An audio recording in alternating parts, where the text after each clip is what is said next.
Welcome to the U.S. Department of State. This is Conversations with America, a discussion between top State Department officials and NGO leaders, where you can watch and participate in the exchange of ideas. With moderator Cheryl Benton, Deputy Assistant Secretary in the Bureau of Public Affairs.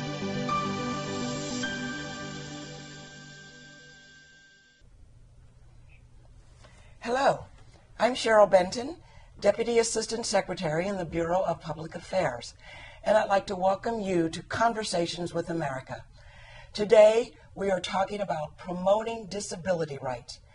We'll touch on some pressing issues, such as how the Department of State uses sport and a variety of other approaches to promote the rights of persons with disabilities, how inclusion be accomplished during hard economic times, the inclusion of women and girls in this agenda, and of course, the London Paralympic Games. Now let's meet our guests. We are privileged to have with us Judy Heumann, Special Advisor, International Disability Rights, Ann Cody, Director of Policy and Global Outreach, Blaze Sports, and Kirk Bauer, Executive Director, Disabled Sports USA. Thank you all so much for participating in this program. Thank you. Judy, could you please start us off by talking about your role as Special Advisor on this very, very important issue? Thank you very much, Cheryl. So the position of Special Advisor started with the Obama administration, and I've been in this position now since June of 2010. It's really enabled us in the Department of State to focus more clearly on what are some of the human rights violations that disabled people are experiencing around the world, and allowing the State Department to elevate disability as one of the categories that we are working to help ensure equality for disabled people around the world. So I travel very frequently in this position. I work with civil society organizations within the countries that we're visiting and with our embassies, work with governments. The Convention on the Rights of Persons with Disabilities, which was has been ratified now by about 124 countries, was adopted by the UN in 2006, is really a landmark piece of legislation that countries are now working to implement, and we're working with them to help them implement it, to grant rights to disabled people around the world who, in many cases, are really the poorest of the poor, least educated. And a recent report that came out from the World Health Organization and the World Bank said that there are 1 billion disabled people in the world, 15% of the world's population. Oh, that's stunning. I had no idea. So I want to first go to Ann and then to Kirk and ask you to talk a little bit about your roles at the Blaze Sports and Disabled Sports USA. Great. Thank you, Cheryl. Yes. It's great to be here. I serve as the Director of Policy and Global Outreach for Blaze Sports, and I work in the Washington office. So my responsibilities are both our policy on the domestic front as well as international, particularly policy in the area of worldwide sport. And the outreach work that I do is building relationships with like-minded organizations internationally and partnering with them to do sport development in the context of which we do a lot of work around disability rights. Now, how long have you been in that position? I've been the director for 6 years with Blaze Sports. Okay, very good. Kirk, can you tell us a little bit about your role and what your organization does? Sure, Cheryl. Disabled Sports USA is a sports organization that provides sports opportunities for people with a wide variety of disabilities. We were begun by disabled Vietnam veterans in 1967 and now serve civilians as well as military.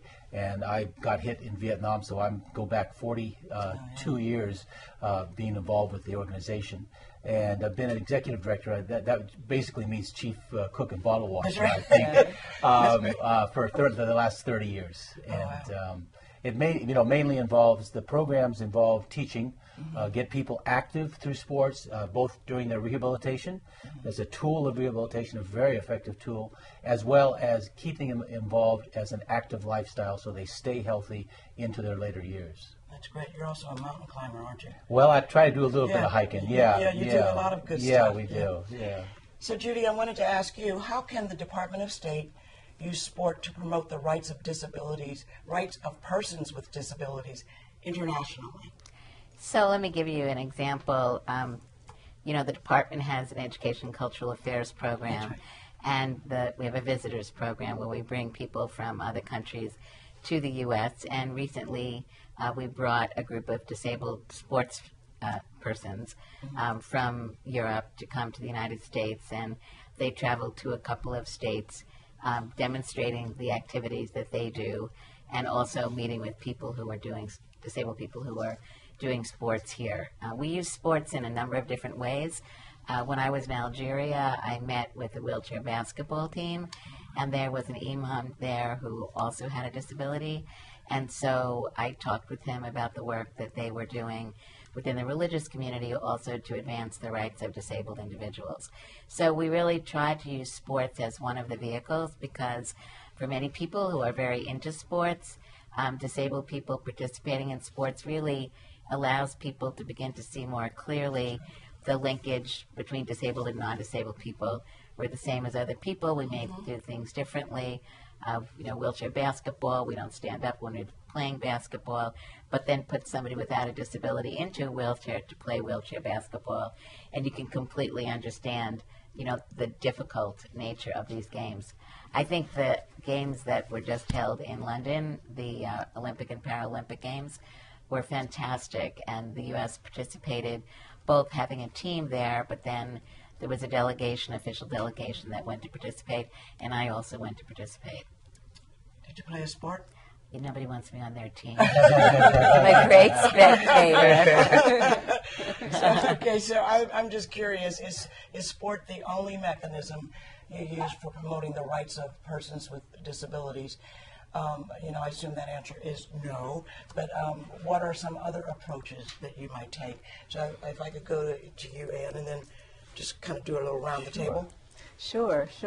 Well, the work that Blaze Sports does internationally, as I mentioned, we use sport as the context to bring people together. It's a more appealing and interesting and attractive activity to convene groups of people, young people, women and girls with disabilities, male athletes who are interested in developing their sports skills.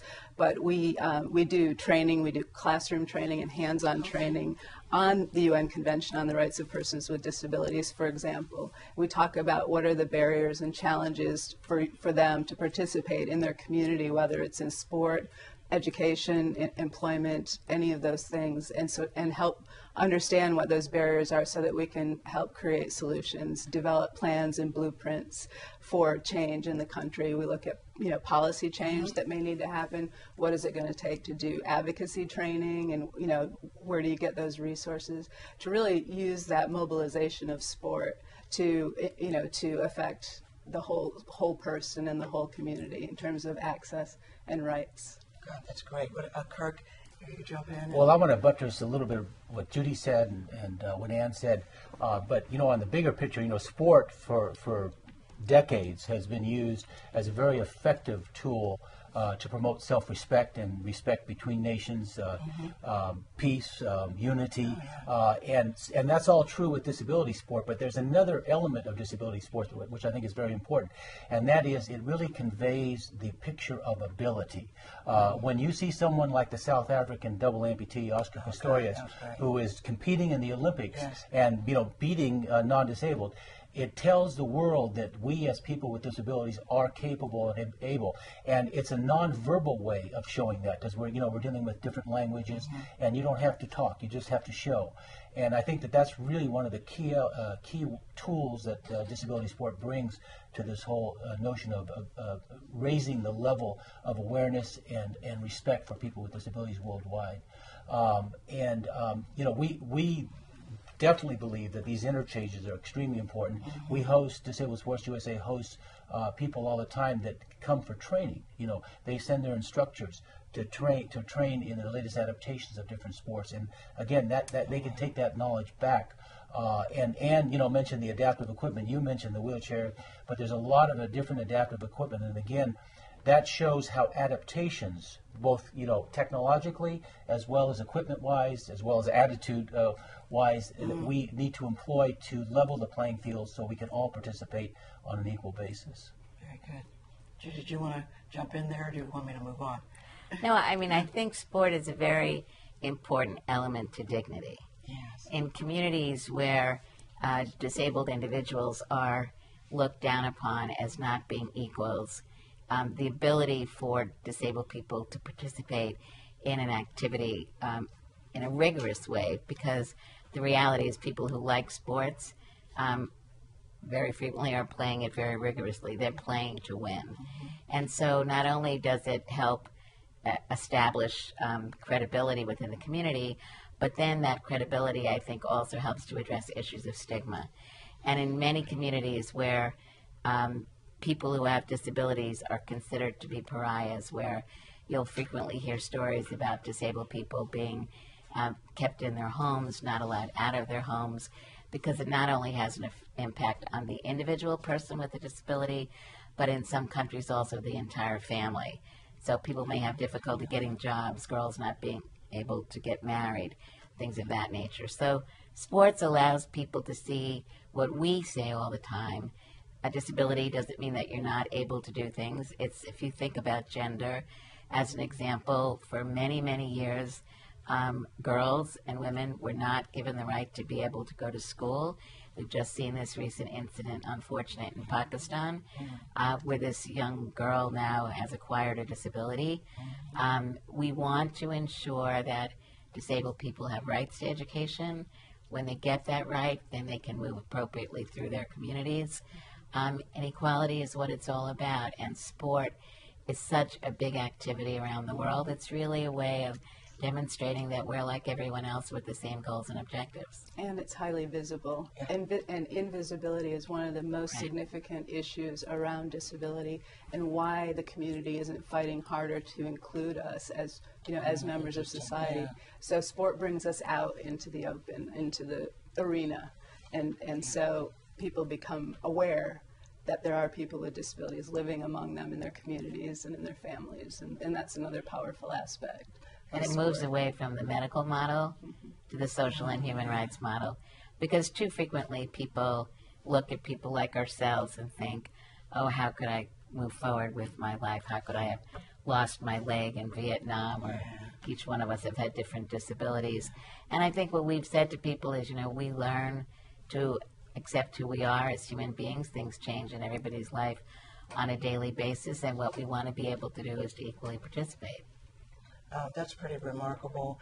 And my next question is, isn't it extremely costly to include persons with disabilities in every sports activity, especially when you consider the cost of building ramps, etc.? How can inclusion be accomplished, especially during hard economic times and also in developing country contexts?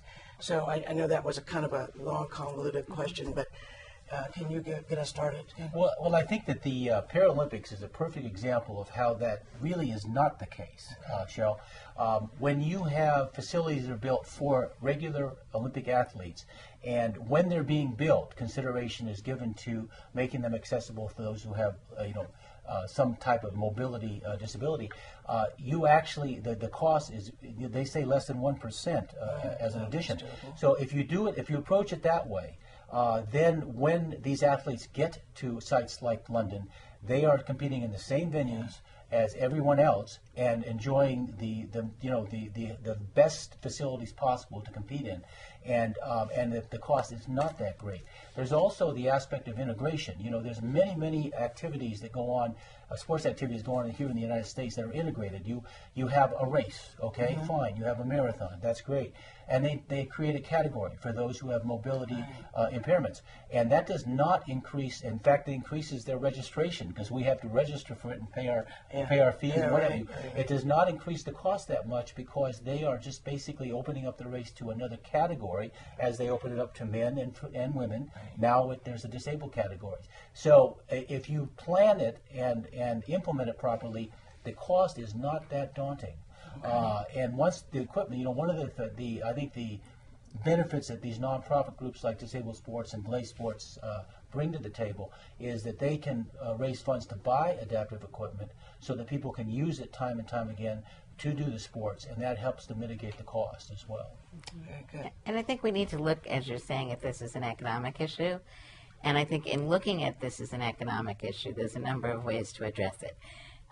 We know in the United States, as we have built accessibility into our environments, buses that are now accessible, trains that are now accessible, curb cuts, ramps on the streets. If you look at the people who use them, who are they? They're not just people who have obvious disabilities. They're women who have baby carriages, who have shopping carts, older individuals. It really, the transformation of the United States and our physical environment has really allowed many more people to come out of their homes and to participate more. When people participate more, they're spending more money, which is why you're seeing the business community slowly moving forward to really want to market to disabled people and families, because we bring money into the community. In the United States, there are 52 to 54 million disabled people. So for every one disabled person, just assume there's one non-disabled person that plays a role in that person's life. So That's great. the costs are really de minimis, and in developing countries, I think that's a very important point. But the reality is, in developing countries, if they build in good accessibility standards like we have in the U.S. and are being developed internationally into the construction that's happening in many cases for the first time, it means that they will not have to go back in and renovate, which is a problem that many Western countries had when we didn't have standards and we had to go back in and renovate. This is an issue they shouldn't have if in fact they can do it right from the beginning. And I think we need to debunk the issue that it's expensive to make things accessible, because I think of all countries, the United States clearly knows that this is not true. I'd like to point to the tour boat industry as a perfect example of what Judy is talking about. The cruises that you go on. Yeah. The ships are some of the most accessible facilities on the planet. And why? Yeah. Because their biggest clientele are senior citizens who pay their money to go and enjoy a weekend on the Caribbean. And they're being proactive. They're making it accessible because it's good It's business. good business. We did a study with our Northern California chapter, a ski program up in the Tahoe region, and we showed that for every dollar that was spent on the individual with disabilities, allowing them to get a reduced price lift ticket or what have you, $3 was spent by the family members that they brought up to ski with them. And so there's an economic benefit to getting more people involved in sports, particularly people with disabilities, because it does show to be economically viable. And so I think the other thing about is this whole concept of productivity. When I was going through the military, Army hospital back in 1969, the Veterans Administration counselor, told me, we're going to spend some money on you to rehab you. We're going to send you back to school so you have the tools to become a productive member of society. We're doing it for very practical reasons, because you're going to pay back in tax dollars many times over what we're going to spend on you in 1970. And that proved to be, in my case, true. I've been executive director for 30 years. I worked on Capitol Hill before that. I became a productive member of society because I had the tools to get back into it. And sports is one of the best tools to get back into sport. We did at Disabled Sports USA a study a couple of years ago with Harris Interactive, one of the survey agencies, because we wanted to find out what our disabled participants, what kind of job opportunities they have been pursuing, what have you. We found that they were twice as likely to be employed. They had their socialization skills were much greater. They had a better life satisfaction, and they were healthier than people with disabilities who were inactive. And they attributed, there was a 34-question survey, they attributed all of this to their participation in sports. So it really does lead directly to employment. And I think that whenever countries practice inclusion, it is so much more beneficial across the continuum. And so, that's why this is a good conversation for us to have today. So I wonder, did you find that there are inequities related to gender in sport for people with disabilities? And if so, how do you address these issues? Thank you. Yeah, you're our sports Sport and gender. Yeah, that's right. Expert. Yeah. I would be happy to. Would you?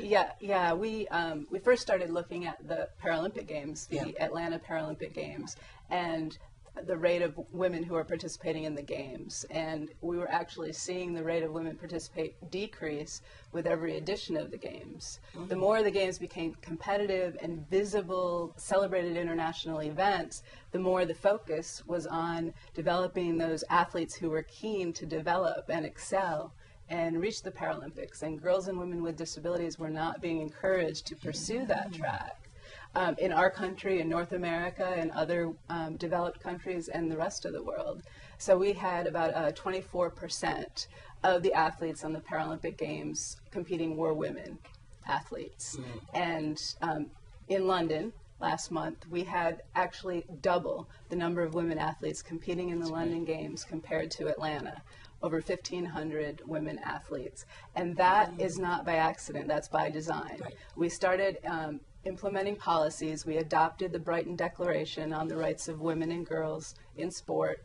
The International Paralympic Committee did, and we went about setting policies on the sports program side and with the sport federations and with the National Paralympic Committees to say, if you're going to bring a male athlete to the games under the Solidarity program, you have to bring a female athlete as well, as an example. Right, that would be a no-brainer there, right? Yeah, It should be. Yeah, and we also looked at the sport program and said, well, instead of adding another team sport that's primarily played by men at this point because it hasn't been fully developed, we're going to add another sport or discipline where women and girls have those opportunities, so that we bring in a sport, or we add a sport like judo, which was already on the program for women with disabilities. Okay. And we also have been focusing on leadership development. And the exciting thing about this is we went into Africa, we went to Asia, we went to South America, and we went to the Middle East, and we brought together women who were selected by their National Paralympic Committee,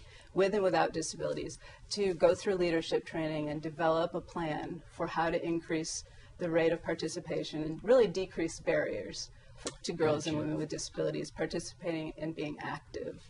And that has really been a key factor in this. And these young leaders are women who are going out and getting a higher education, working in their communities. There's a lot of crossover activity in the disability rights community worldwide between the National Paralympic Committees, the national organizations on sport for people with disabilities, and the broader disability rights community. So we have been training the next generation of leaders, and like I said, they're going to be touching all areas. And they're, and they're bringing the perspective of girls and women with disabilities to ensure that future rights and policies that get implemented are going to include us in a much more friendly way. But shouldn't we focus on a person's right to education, employment, housing, and health care first before we worry about whether people can play and enjoy sport? I mean, I'll start. I'm the least of the sports people here. But getting back to the points that we've been making, sports is an activity that enables the broader society to understand that disabled people can equally participate. Right. We may be participating, as I said earlier, differently in the sports. But I think that also allows people to see the importance of education and employment and physical accessibility and the need to treat people equally. Right. So I don't think it's an either-or situation, but I do very much believe that in many countries where they don't necessarily value the fact that disabled individuals can learn like non-disabled individuals, and I always go back and say that's what people have thought about non-disabled girls, that really they couldn't benefit, they couldn't learn.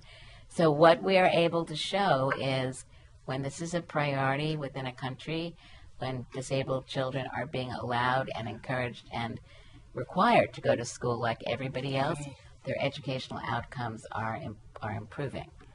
Yeah, and it has to improve everything for a country. Exactly. It's the economics of the country. Culturally, everything. Exactly. Yeah, and Cheryl, again, just supporting what Judy just said, sports is both an end in itself. It creates a healthier individual, a healthier nation, but it's also a tool. It's a tool for rehabilitation, for successful rehabilitation. It's a tool for an entree into realizing the ability of people with disabilities. It's an easy way to do that in a very pictorial way so that other opportunities become available, and people are more receptive to the fact that people with disabilities can be educated, Absolutely. can hold a full-time job, can socialize. But that sports is the tool to get them there. So it's an important tool.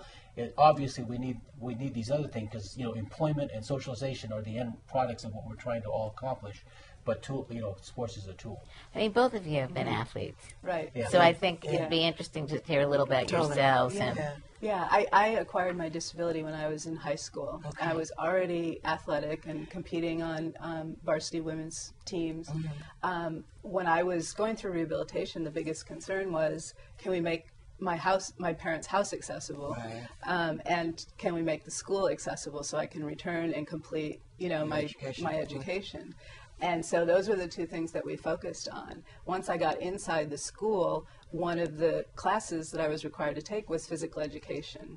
And I had a lot of support because my PE teacher was also my high school coach. Okay. And so she worked with me to do weight training so that I could get strong enough to dress myself, to transfer in and out of the car, in and out of the shower, those sorts of things. And to show me that sport was still possible because that was such a huge part of my identity. Okay. And it really gave me the confidence to say, okay, if I can do all this, then I can still go to college, because that was always, always a goal of mine. And there may be opportunities at that level for me as well. So it was, it really kind of led me to those other opportunities. But without the legislation, the mandate that required my school to make itself accessible for me to return to school, I wouldn't have gone back and It would finished not my have been the degree. same. I would have, it would have been a very different outcome, I Right. believe, Yes. because I would have been in a segregated school. I would have, I just would have lost a lot of important social and educational time. Absolutely. doing that. So- And I know that you did. And then I want to go right to some viewer questions, but Sure, I'd like your sure. comments. Well, as I mentioned, I was in combat in Yes. Vietnam and in the infantry unit, and got hit by a grenade and lost my leg. And I knew nothing about disability before that. I'd been a sports person. I'd played football a little bit in college and then a lot in high school as well as swimming. And it was just a total shock. And sure. so coming back from that, sports was an incredible support in getting me back into life again. life. After laying in the hospital and 7 operations while they put me back together again. But Disabled Sports USA has a motto: if I can do this, I can do anything. And it tries to describe what sports does for your confidence, as Ann said, and for your self-esteem as well as for your fitness. And that's what skiing was, what got me, the sport that got me back into it. And now I'm able to enjoy a lot of different sports. And again, once you learn the tools, once you learn and have the adaptations, you can go anywhere. But that's partly the result of accessibility legislation and making recreation areas open up for people with disabilities so that we can enjoy the great outdoors as well. Very good. I want to now go to some of our viewer questions, which we have received from around the world today on today's topic. Katia in Haiti writes, what pressure is being placed on the current government in Haiti to put policies in place that will ensure people with disabilities access to schools and other public places that are being rebuilt around the country? Are you the Haiti expert? I would be happy to, Okay. to help Could you start yeah. answering that question. We are very fortunate Blaze Sports is very fortunate to be working in Haiti. Oh, wonderful. In fact, we have a group of trainers down there right now. But we have an in-country director who's the former Director General of the Ministry of Sport. So we do have really good connections with the government down there. We're also funded by the U.S. government to be there. And accessibility is a really important piece of the rebuilding process. And so in everything we do, we're making sure that that is a consideration when new sport fields are being designed and new buildings are being built that are sport related and new programs and policies are in place, that there are no barriers to persons with disabilities participating. And at the same time, we're equipping the disability community and family members and those who are coaching and beginning to provide recreation and play opportunities in communities and in the camps where people live to be able to get them active and help them develop the tools and skills that they need to be able to, really survive and thrive in that kind of environment. And we're also using character and leadership training with the young people because that's an important aspect of their future.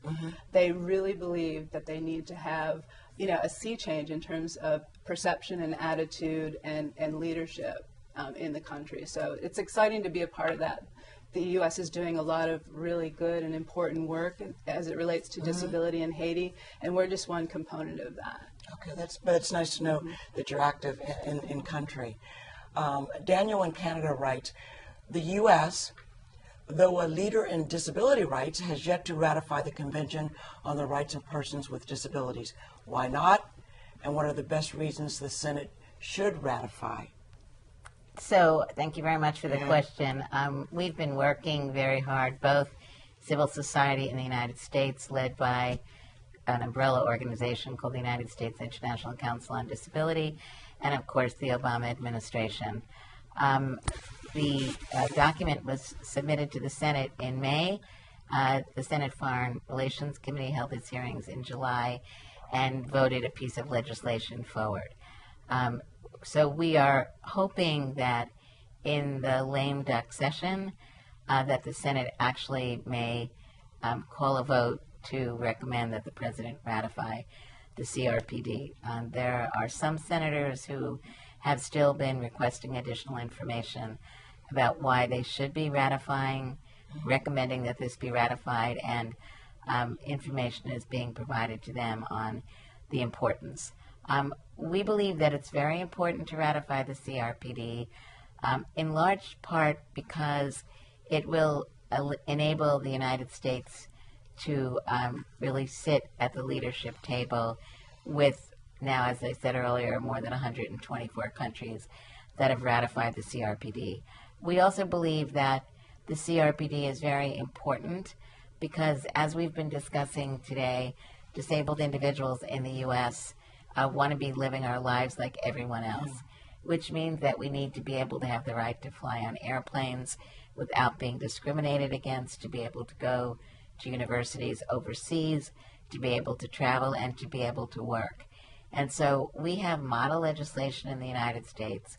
We want to be able to more freely discuss the work that we've been doing with civil societies and governments around the world, and to say that we are an equal player with everyone, and that's why we believe it's very important to be able to give veterans and civilians with disabilities in the U.S. over time the ability to be able to participate actively in a globalized world. So you're hopeful I'm always hopeful. that Senate will ratify. They recommend ratification. Okay, well, very good. Another question, Peggy in Ohio writes, what role have disability rights played in the U.S. presidential campaign? What steps are being taken to ensure Americans with disabilities are able to cast their vote? So there's a lot of work actually going on in that regard. I've been speaking to a number of people after we got this question. Yes, so let me say that it's been very exciting to see the development of the disability community in participation in elections over the last number of decades.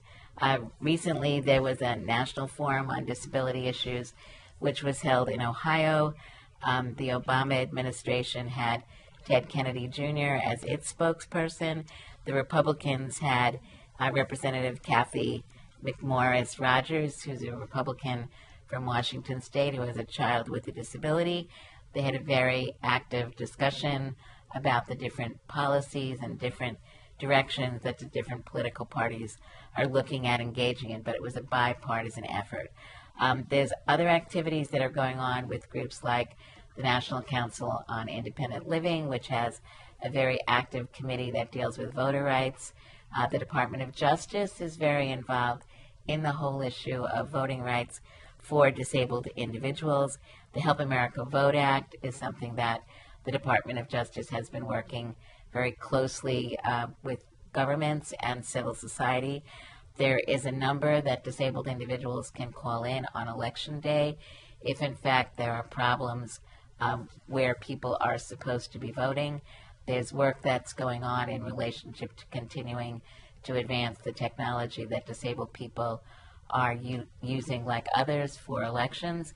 And I think with some of the recent legislation that's been passed in a number of states requiring people to produce verification, I know that some of the disability groups have been working on this a lot because it adversely impacts disabled individuals because people may not drive, the ability to go out and get different kind of registrations. So I would say I'm 64 years old. I first voted when I was 18 years old many years ago. Things have really been improving. They've been improving. Yes. So these tactics or whatever that are going on in various states, you're rising to the occasion and you're trying to deal with them and trying to get things smoothed out. Disabled people are getting disabled people registered to vote. Both of the political parties are including disability in the get out the vote, and then the whole effort to ensure that when people actually go to vote, that they will have the right to vote. Good. It looks like we're at the end of our program, and I wanted to ask our guests, beginning with Judy, if you will share your final thoughts with us. And then I'd like to thank Judy Heumann and Cody and Kirk Bauer for sharing their work and knowledge with us. So if we could go Judy, Kirk, and then Ann, that would be terrific. I'm very proud to be an employee at the Department of State. I believe the State Department really has been embracing the need to be able to learn more about how disabled individuals appropriately fit into our foreign policy and diplomatic work. And so for me, the U.S. plays a vital role overseas, and the more our staff really understand the role that we need to be playing around the world, I believe the more we'll be able to help the millions and millions of disabled people be able to become equal members of their societies, whether they're living in countries that are wealthy or poor. We believe all people have a right to equality. Absolutely. Well, I want to again reiterate that sport is a tremendous tool for creating a healthier individual and a healthier nation, but it is also a great tool for sending out the message of abilities of people with disabilities, and the more we can use that as a tool to foster independence and ability, we should do that. And so I applaud the State Department for its proactive approach to this, and to Ann for her work. And we're just going to have to keep up and keep it going. Keep it going. That's right. Ann, can you share your thoughts with us? Sure. Well, Blaze Sports is just delighted to be a partner with the State Department and USAID on these issues. And it's been a real pleasure to work with our colleagues and counterparts in developing countries to help them figure out the combination of policies and barrier removal that they need to see in their countries to ensure that their rights are openly available to all members of their community and society. And for me, sport has been a really important part of that. And it's something that you see in the Paralympic Games and in Paralympic athletes. We're there because we're competing as elite athletes, but we do have a secondary mission, and that is to break down the barriers, to demonstrate our abilities. And so it's really a celebration of our human rights and all of our brothers and sisters around the world. So thank you so much for having us here to talk about this topic. It's been great. This is great for me too. And I'd also like to thank each of you for joining us today. We hope that Conversations with America will continue to inform citizens about the administration's efforts to address the challenges of the 21st century. We look forward to keeping you engaged and to engage with you going forward again. Thank you so much.